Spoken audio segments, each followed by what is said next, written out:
अस्सलामुअलैकुम। और ये ग्री की किट है, हमारे पास आई है रिपेयरिंग के लिए। तो इसमें ये मुख्तलिफ एरर आ रहे हैं, 2-3 एरर आ रहे हैं। तो मैंने कहा चलो आपको साथ भी शेयर कर दूं, वीडियो बना दूं इसकी, तो आपके नॉलेज में भी इजाफा हो जाए। क्योंकि ये ग्री में अक्सर एरर आते हैं तो फिर ये रिपेयरिंग करना मुश्किल हो जाती है। तो लिहाजा मैंने कहा चलो करनी तो है ही है, आप भी देख लें। ये देखें कि इसमें ये ऑन करते ही ये फ़ौरन आपको नज़र आ रहा होगा ये डबल ई का एरर आ गया। और ये अब इसकी जो मोटर है ब्लोअर वाली, ये और F4 आ गया है, और डबल ई F4 दो एरर आ रहे हैं इसमें। तो ये देखें फिर F4 आ गया। अब इसमें हम ये देखें रिपेयर करेंगे इसको, तो आपको दिखाते हैं कि इसकी रिपेयरिंग जो है किस तरीके करेंगे और क्या मसला इसमें किट में जो है। तो अब हम करते हैं इसकी रिपेयरिंग शुरू। इसको खोलते हैं, सारा खोल के मैं आपके सामने करता हूँ रिपेयरिंग। तो अब इसमें खोल लूँ मैं, ताकि कैमरा ऑफ करते हैं तो खोल के आपको दिखाते हैं सारी कि इसमें किस वजह से ये 1 टन में लगती है ग्री में। तो ये देखें पूरी कम्युनिकेशन सब कुछ हमने कर लिया इसका। तो इसमें जब ही ये एरर आता है, ये देखें 2 एरर आ रहे हैं, ये क्यों आ रहे हैं जब रिपेयर करते हैं अब इसको हम। तो अब कैमरा ऑफ करने के बाद इसको खोल के मुकम्मल रख के फिर आपको दिखाते हैं हम कौन सी चीज़ ख़राब है इसकी। इसी भी हमने सारी ये देखें इसकी हर चीज़ उतार दी है। उतारने के बाद ये जो मसला आता है ये होता है असल में EEPROM का मसला होता है, और इसमें कोई मसला नहीं होता। तो ये देखें, आप कैमरा हमारा दिखा सकता है तो आपको दिखाते हैं ज़रूर है। ये देखें ये डॉट वाला EEPROM लगा हुआ है, तो इसके ऊपर ये देखें ये SMD रेजिस्टेंस से आपको नज़र आ रही होंगी लगी हुई। इसमें नंबर आपको ये देखें नज़र आ रहा है। तो ये देखें कि कैमरा हमारा दिखा सकता है तो ज़रूर दिखाते हैं आपको। ये देखें, आप गौर करें कि 471 इस पर लिखा हुआ है, नीचे एक बार लगी हुई है ऐसे। तो ये बार को भी हम आपको ज़ाहिर करते हैं कि कौन सी है। ये हम अभी इसकी कैलकुलेटर पे इसके देखते हैं निकाल के कि ये कितनी बनती है और क्या है। ये देखें, तो ये कैलकुलेटर हमारे पास है। तो इस पे ये आप चेक कर सकते हैं कि ये देखें ये बार लगा हुआ है, ये देखें बार कोड। तो इसका मतलब ये होता है कि ये 471 मिली ओहम की है। बार का मतलब ये होता है जिसके नीचे बार लगी हो वो आपने ज़रूर चेक करनी है, बार के बगैर कभी भी ये नहीं चेक करनी। अगर बार के बगैर चेक करेंगे तो ये गलत रीडिंग दे देगी, तो आपकी PCB जो है वो रिपेयर नहीं हो सकेगी। इसलिए इसको ज़रूरी है कि आप बार ज़रूर देखें और चेक करें। ये देखें SMD कैलकुलेटर आप कर लें, तो करके इसमें आप चेक कर सकते हैं।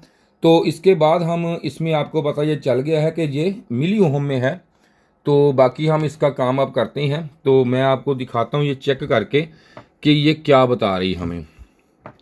तो ये मीटर मैं लेता हूँ इधर से, तो अब आपको उधर भी चेक एक दफ़ा करवाता हूँ। तो ये देखें ये यहाँ पे भाई लगी हुई हैं, ये नज़र आपको आ गई होंगी अब। तो इसके साथ ही जैसे मैं ये देखें ये EEPROM लगा हुआ है, तो ये इसमें है। तो अब इसको करते हैं अब चेक, हम इन सब जो भी लगी हुई हैं सबको चेक कर लेते हैं। तो ये देखें कि ये क्या हमें रीडिंग दे रही हैं। अमूमन ये शार्ट हो जाती हैं, तो इसमें अब दिखाता हूँ आपको, आपके सामने ये चेक करके ये देखें अब मैं ये चेक करने लगा हूँ। तो इसमें ये आपको रीडिंग आ रही होगी, ज़रा गौर से आपने देखनी है। तो ये चेक कर सकते हैं आप ये वाली। तो इसके बाद हम ये चेक करेंगे।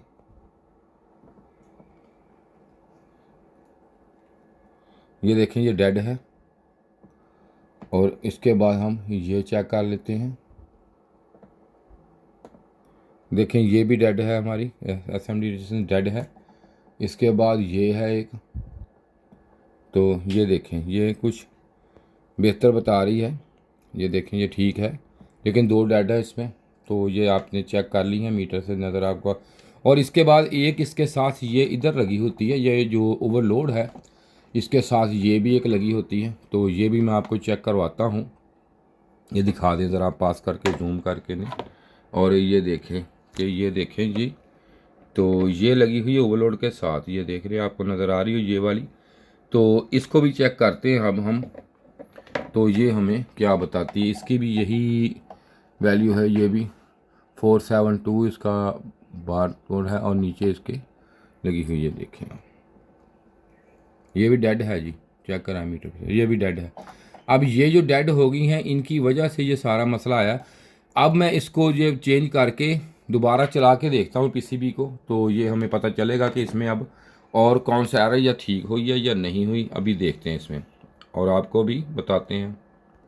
तो ये देखें, मैं इसकी अब ये प्रायोरिटी चेंज करता हूँ तो फिर देखें आप रीडिंग इसकी, तो ये क्या बताएगी। ये देखें जी, यहाँ पे लगाता हूँ, उधर डेड और इधर देखें, अब ये बता रही है हमें, ये देखें जी,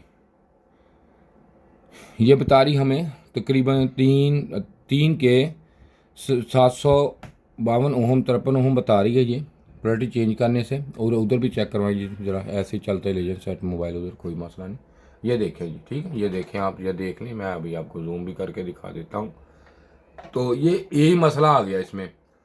तो ये है मिली ओहम में, तो इधर बता रही है के में प्रायोरिटी चेंज, इधर दिखाएं, इधर ले आए, ये देखें जी यहाँ पे, अब जूम करके ज़रा पास ले जाएं,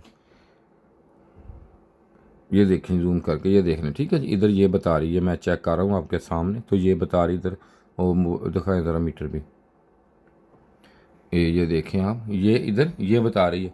तो इधर चेक करता हूँ मैं जब इसको, तो ये भी प्रायोरिटी चेंज करने से, ये देखें, ये भी ये हमें बता रही है अब, ठीक है जी, देखें ये हमें बता रही है, लेकिन ये मुख्तलिफ है, लेकिन ये मिली हमें है तो हमें बता रही है, ये सारी गलत बता रही हैं। तो इसी तरह हम इसको अब मैं चेंज करता हूँ। वीडियो आपने पूरी देखनी है, लंबी ज़रूर है लेकिन बड़ी इंफॉर्मेटिव वीडियो है, कोशिश कर रहा हूँ आपको कि सब कुछ आपको सही बता दूँ, तो ये आपने देखनी ज़रूर है, बड़ी अच्छी वीडियो बना रहा हूँ आपके लिए ये। तो ये हमने इसका मुकम्मल करके इसको चला दिया है। अब ये सेंसर लगा दिए, कंप्रेसर लगा दिया, रिएक्टर लगा दिया, ये इंडोर की मोटर इसकी लग गई है, देखें ब्लोअर मोटर चल रही है इसमें। ये अब सेट टेम्परेचर जो इसका है ये अब ये आपने देख लिया है, तो ये मुकम्मल हमने कर दी। एक चीज़ आपको बता दूँ, जितनी देर कंप्रेसर नहीं ऑन होता या इसमें कोई एरर नहीं आता, अगर इसमें अब भी एरर आया तो ये माइक्रो प्रोसेसर की वजह से आएगा। तो इसमें अगर चल गई है तो सही है।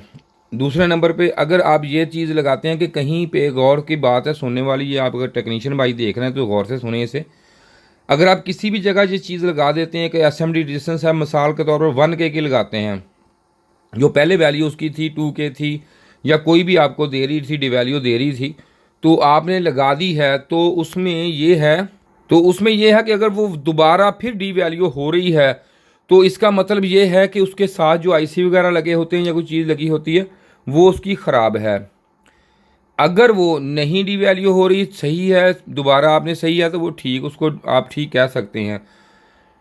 अगर फिर वो वैल्यू गलत आ रही है या आपकी दूसरी कोई चीज़ आपने चेंज कर दी है, तो वैल्यू उसकी उस वक्त ही ख़राब होगी, उस वक्त ही होगी जब उसके साथ जो लगी हुई रजिस्टेंसें हैं या कोई और चीज़ है वो ख़राब हो या आईसी में ज़्यादा मसला हो, तो तब ये होती है। तो ये देखें आप, ये कंप्रेसर जो है, ये देखें, ये हमारा ऑन हो चुका है भाई, देखें जी, ठीक है जी। ये किट जो है ये रिपेयर हो या सीरीज़ में लगी हुई है, तो ये देखें, तो मैं इसे कर देता हूँ अब ऑफ़। ये देखें मैंने ऑफ़ कर दी है ये। तो अब हम इसको टाइम ज़ाया करने का फ़ायदा नहीं है, किट हमारी ओके है, दोबारा फिर आपका वीडियो का टाइम ज़ाया होगा तो चला देते हैं दोबारा, कोई मसला नहीं। लेकिन पीसी भी हमारी ओके हो चुकी है, सिर्फ ये एसएमडी रेजिस्टेंस से जो लगी हुई थी, सिर्फ ये ख़राब थी जिनकी वजह से ये एरर आया। तो ये मैंने अब इसको जो है डायरेक्ट लगा दिया है। तो ये देखें आप, ये हमारा जो कंप्रेसर है, ये देखें आहिस्ता आहिस्ता, ये देखें फुल आरपीएम पे चला गया, ये नज़र आपको आवाज़ भी इसकी सुनाई दे रही होगी भाई। तो अब ये देखें कि ये एसएमडी मैंने इसलिए ये वीडियो मज़ीद ज़रा कोशिश करके बनाई है आपके लिए कि अक्सर मेरे भाई हैं जो नीचे ये बार लगा होता है ये नहीं लगाते एसएमडी के साथ, तो वो गलत रीडिंग पे जो किट है, किट ज़ाया हो जाती है, इसलिए किटें ज़्यादातर ख़राब होती हैं। जिसके नीचे बार लगा हुआ आप ज़रूर लगाएं, अगर दोबारा आपकी रीडिंग गलत आ रही है तो आपका कोई आईसी वगैरह ख़राब है। कोशिश मैंने की है आपके लिए अच्छी वीडियो बनाने की।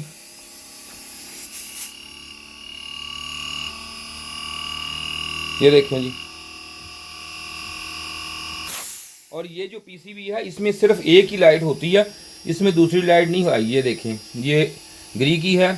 शुक्रिया जी वीडियो देखने का, आपका बहुत शुक्रिया। इसके साथ ही जी खुदा हाफिज़।